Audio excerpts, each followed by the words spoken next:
Well, a day after announcing on social media she had been diagnosed with breast cancer, Ottawa Charge head coach Carla MacLeod bravely faced reporters today to say she is briefly stepping away from her role to undergo treatment, but will be back behind the bench. CTV's Leah Larocque joins us live in studio with more on this. Leah.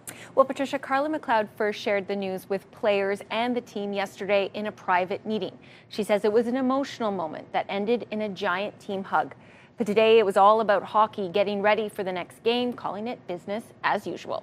On the ice. Wait till you see my knee bend. Just like she always has, Carla MacLeod takes to the ice to lead the Ottawa Charge. But this practice comes a day after revealing deeply personal news. At the end of the day, anytime you have to speak the words that, I have breast cancer, I have cancer, it's challenging. MacLeod sharing her breast cancer diagnosis in a team meeting on Sunday before announcing the news on social media. The narrative around breast cancer is twofold. One, it has to be within the family. I have no family history.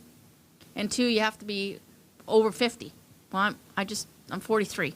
So I think, starting to get the message out that, it doesn't know your age or your family history. It could hit any of us. Obviously, I'm a little biased and love the game of hockey. The game of hockey has been a constant in MacLeod's life since a young age. 5-second power play now for Finland. Winning gold twice at the Olympics with Team Canada.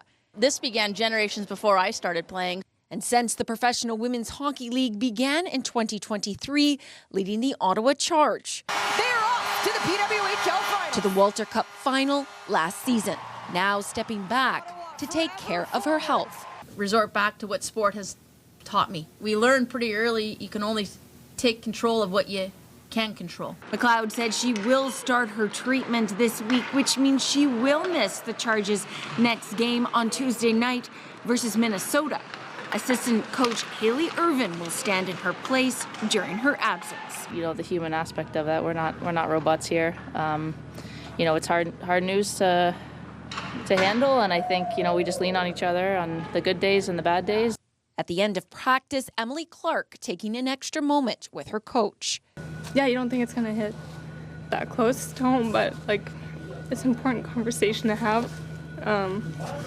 Obviously, it's hit the women's hockey world a few times now, and ultimately I know I'll be in great hands, however it is, wherever it is, and the goal is to be back behind the bench as quick as possible and miss as few games as possible, but recognizing I got to make sure I'm healthy. MacLeod said she is overall feeling good physically and has had time to process the news as best she can. She goes to Calgary this week to meet with doctors, and there's already a push on social media to show support for MacLeod by wearing pink at tomorrow's game. Patricia. Yeah, an emotional one for players, obviously, and for fans, too. So we certainly wish her all the very best. Yes, Leah, thank you.